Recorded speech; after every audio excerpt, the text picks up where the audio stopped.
Un doppio intervento miracoloso al 95esimo del portiere acregantino Sorrentino evita il pari ad una San Cataldese arrembante che ha tenuto sotto pressione i padroni di casa sino all'ultimo respiro. Una gara piatta sino a 10 minuti dalla fine del primo tempo, con entrambe le squadre che hanno preferito affrontarsi al centrocampo con qualche tiro da lontano, senza conseguenze per le rispettive porte. Poi al 40esimo un fallo subito da Trombino al limite dell'area veniva punito con un calcio di punizione. Batte lo stesso attaccante biancazzurro, ma il pallone viene vistosamente respinto con un braccio in area da un giocatore della San Cataldese. L'arbitro non ha dubbi ed indica prontamente la lunetta del calcio di rigore. Nessuna protesta da parte della compagine di Sclafani. Dal dischetto realizza lo stesso Trombino, un vantaggio che galvanizza i padroni di casa che alcuni minuti dopo raddoppiano. Contropiede veloce, con doppio scambio tra Trombino e Di Mauro, con quest'ultimo che di sinistro infila la porta dell'incolpevole Dolenti. Un raddoppio bello per esecuzione che ravviva una gara sino ad allora molto tirata e a tratti anche noiosa. Al rientro dagli spogliatoi si susseguono alcune sostituzioni da ambo le parti e al 48esimo un forte tiro di Liga si stampa contro la traversa dell'Acregas. La San Cataldese insiste in avanti, ma non riesce a impegnare più di tanto il portiere sorrentino che svolge un lavoro di ordinaria amministrazione. È l'ultimo quarto d'ora che la gara si ravviva improvvisamente sia da parte acregantina con Di Mauro e il nuovo entrato Bruno che in un paio di occasioni sfiorano il tris. Troppi errori sotto porta, ne approfitta la San Cataldese che sfruttando un'errata respinta della difesa riesce con un sinistro omicidiale a superare il portiere sorrentino. Adesso subentra un po' di timore da parte biancazzurra, la squadra si salva dai veementi attacchi della San Cataldese che in pieno recupero sfiora il pari. 2 tiri consecutivi in porta e doppia ribattuta del portiere sorrentino evitano il pari finale e consegnano 3 punti importanti alla propria squadra che adesso rassodano la zona playoff. Domenica prossima l'Acregas sarà impegnato a Barcellona con la locale Igea Virtus e mercoledì 15 novembre invece all'Essineto sarà Coppa Italia contro il Trapani.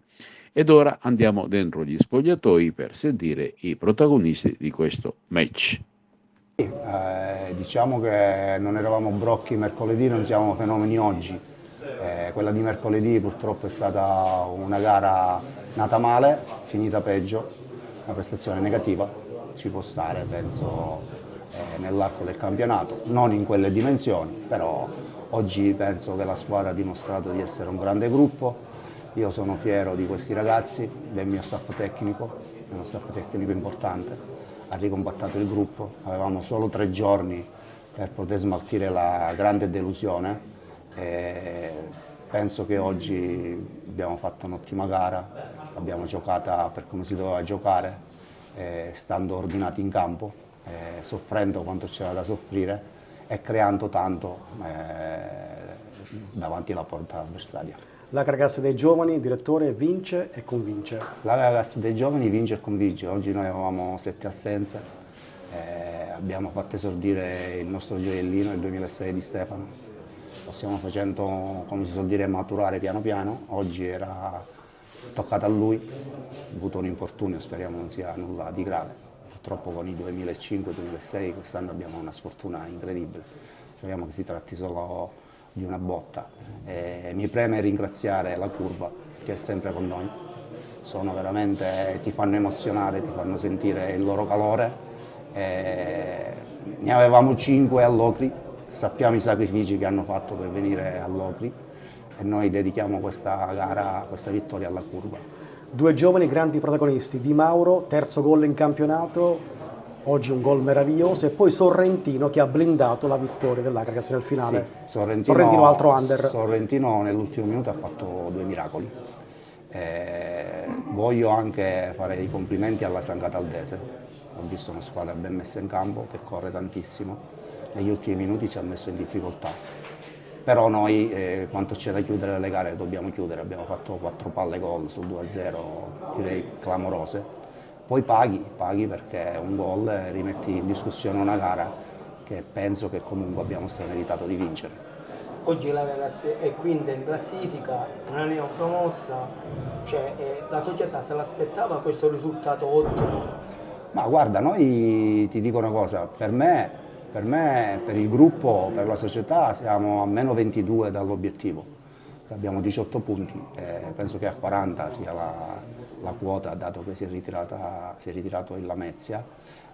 Sì, ce l'aspettavamo, ma non per essere presuntuosi, perché sappiamo il gruppo che abbiamo creato, sappiamo il grande lavoro che c'è dietro, sia del gruppo che della società, perciò oggi siamo contenti di questo percorso. Post gara a Kragas San Cataldese, in sala stampa l'attaccante Alfredo Trombino, una vittoria voluta, cercata e alla fine ottenuta con grande determinazione. Sì, abbiamo fatto una grande partita, dovevamo rifarci sicuramente dalla partita negativa di Locri, dove abbiamo subito 4 gol, ma si sa è stato solo un caso perché sono delle partite che partono male e poi con le 2 espulsioni che abbiamo subito si è messa male. Però oggi siamo ripartiti alla grande, sin dal primo momento abbiamo messo in campo la giusta determinazione e abbiamo portato a casa i 3 punti. Che peso hanno questi 3 punti? No, hanno un peso sicuramente importantissimo, ripeto, sia per il gruppo, per l'ambiente, per tutta la società, perché sapevamo che, come ho detto prima, dovevamo rifarci dalla sconfitta di Locri e ci siamo riusciti alla grande, quindi sicuramente una bella cosa sia per noi, sia per lo staff che ne aveva bisogno e sia per tutta l'Agragas. Come è arrivata questa vittoria? No, è arrivata sicuramente con la forza del gruppo. Ci siamo messi da mercoledì in poi, ci siamo messi in testa che era la partita, diciamo, della svolta, anche se è stato solo uno sbarione, come ho detto prima, la partita di mercoledì. Sin dal primo momento abbiamo detto che questa partita dovevamo farcela a casa a tutti i costi e così è stato. 3 punti importantissimi per raggiungere il prima possibile la salvezza. Sì, questo è, diciamo, l'obiettivo principale, sicuramente il primo è da raggiungere, poi quello che verrà. Speriamo di farcela il prima possibile e di partita dopo partita mettere, diciamo, dei mattoni importanti.